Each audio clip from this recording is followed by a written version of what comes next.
will speak more forcefully, just given what is a rise of hate crimes around the country and a rise in anti-Semitic attacks. So one of the big stories today, even before Donald Trump, the president-elect, spoke to you, the transition team had opened up the possibility that Donald Trump, in his administration, would not seek to investigate or press charges against Hillary Clinton. What did he have to say about that? He was I began actually with that question at the session, and asked him to clarify he was talking about the emails and the Clinton Foundation. He was talking about both in terms of backing away from an investigation. He made clear that he recognized there is a limit to what power there is in the White House. In fact, the president is supposed to have nothing to do with this in terms of the Department of Justice. It's supposed to be independent, which was always the criticism of the FBI investigation into Clinton. His and others' argument was it's not politicized. He said that he thinks that she has suffered enough, that she has been through, I'm paraphrasing here, but that she has been through too much. This was a brutal campaign. And then said that the Clinton Foundation, some say, has done good work, which is a little bit different than the, it's a scam line that we heard from him and Rudy Giuliani for most of the final weeks of the campaign. It's more like the Donald Trump who, through his foundation, actually donated to the Clinton Foundation years ago, but that was before he ran for president against her. Maggie Haberman, this was a fascinating discussion you all had with him. Thanks so much for coming on and sharing your insight from that meeting. Appreciate it. My pleasure. Thanks for having me. All right, joining us now, Democratic strategist Maria Cardona, former New York City Council Speaker and Clinton supporter Christine Quinn, Trump supporter Kayleigh McEnany, and New York One political anchor Errol Lewis, also with us, Trump supporter Jeffrey Lord, and conservative Trump critic Ana Navarro. Guys, there was a lot to discuss about this. I almost don't know where to start, but let's start with the business side of this. Maggie was talking about, Christine, the fact that Donald Trump really won't budge on the idea that there might be conflicts of interest between how he's behaving during this transition period and his own personal business interests.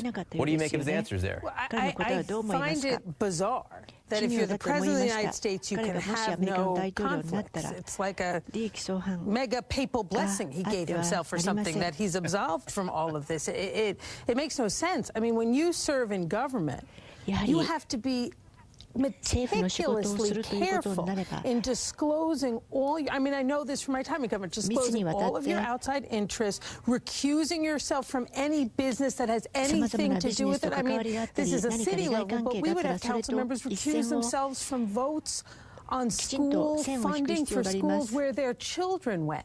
That's how specific it gets in government. Nonetheless, what multinational, international, foreign interests he might have. And we're hearing reports, if they're true, of him meeting with leaders from Great Britain pushing against a wind farm because it might block the view of his golf course. That's like neon bright life conflict of interest if it's true. There were people in that conversation who said it was true. Donald Trump was asked about that at the meeting today with the New York Times, and he actually said, I don't remember whether it came up or not, but he certainly didn't deny it. Jeffrey Lord, student of history, we're excited to have you here for this tonight. When President-elect Trump says the law is totally on my side, the president can't have a conflict of interest, that sort of sounds to some people like when Richard Nixon famously told David Frost, when the president does it, that means it's not illegal.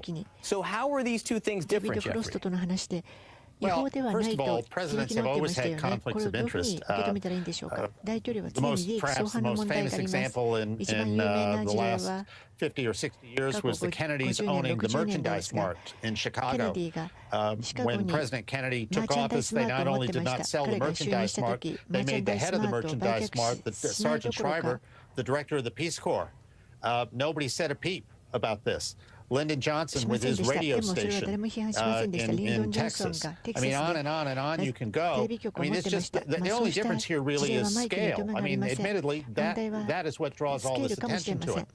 I may not have been born, so I want to be that clear on the Kennedy situation. So I don't think I could have said a peep, or on the Johnson thing, being very young. No offense, Jeffrey. But also most of the time, and Jeffrey's right, that there have been presidents in the past that have had a lot of businesses that have been very rich which, guess what? Most of them put their assets in a blind trust. A real blind trust. Clearly what Donald Trump is saying, he's parroting what I think has been told to him, what the founding fathers have put in the Constitution, that the president is exempt from a lot of the rules that the rest of officials have to go with because he is the president, he or she is the president, and they can't just easily recuse themselves from something that could be of national security. But that does not reassure people who have no clue what's in his taxes, who have no clue how deep and dangerous his business ties around the globe are, that he could owe money to Russian banks, to German banks,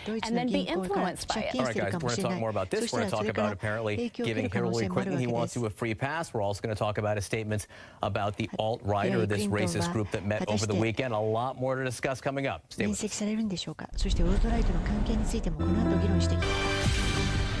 I'm Richard Quest, and these are the top business headlines.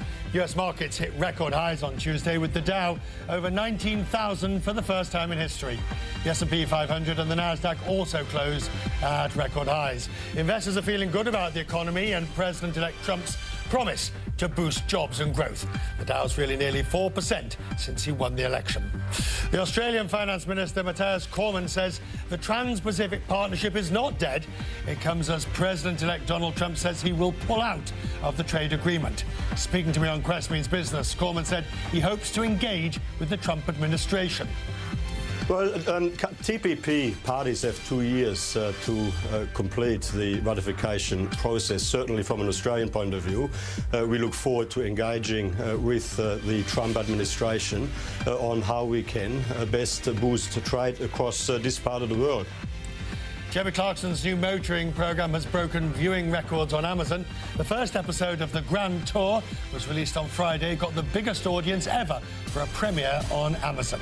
More people signed up for the Prime memberships on Friday than any other day except one. The show is presented by the former Top Gear hosts Jeremy Clarkson, James May and Richard Hammond. You're up to date. Those are the business headlines. I'm Richard Quest in New York.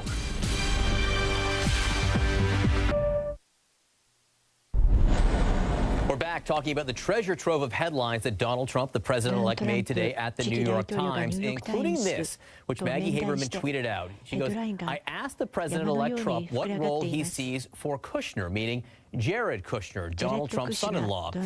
Trump indicates formal role unlikely, but he could be a player on Mideast peace.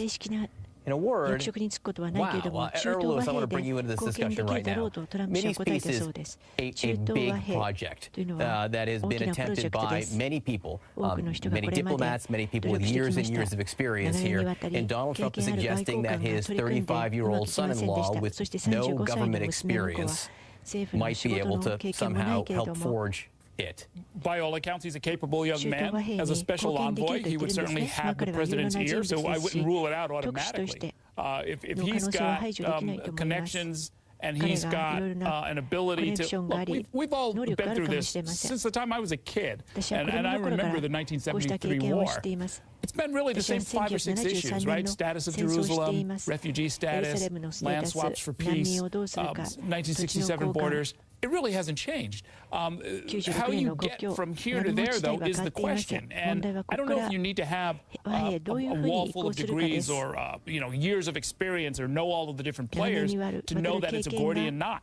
If there's something that Jared Kushner can bring to the table, apparently because of the anti-nepotism laws, there's not a whole lot he can do in government, but that particular job he might be able to. He may be really smart, and he may be really capable. Apparently, he did a very, very good job helping run the Trump campaign. But this is an area where George Shultz, tried and failed. This is an area where Colin Powell tried and failed. This is an area where every Secretary of State, every president has tried, and to some degree, failed, and I'm just not sure that expectations should be set high on someone with no experience. But I think that kind of makes the point. Look, we have had statesmen come in with all of the degrees that Errol mentioned, come in and try this, and they failed at it. And I think Errol makes a very good point that, perhaps trying something else, you never know what could be achieved. And I want to echo something that my good friend Jeff Lord said the last hour. You had a peanut farmer from Georgia come in and forge peace between Egypt and Israel. He'd been a governor. He had been a governor of Georgia. He had also been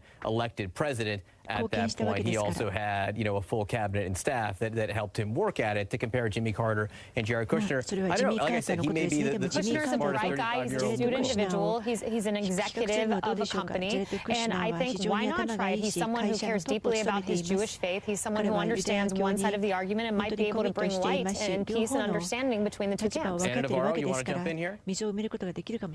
Look, I think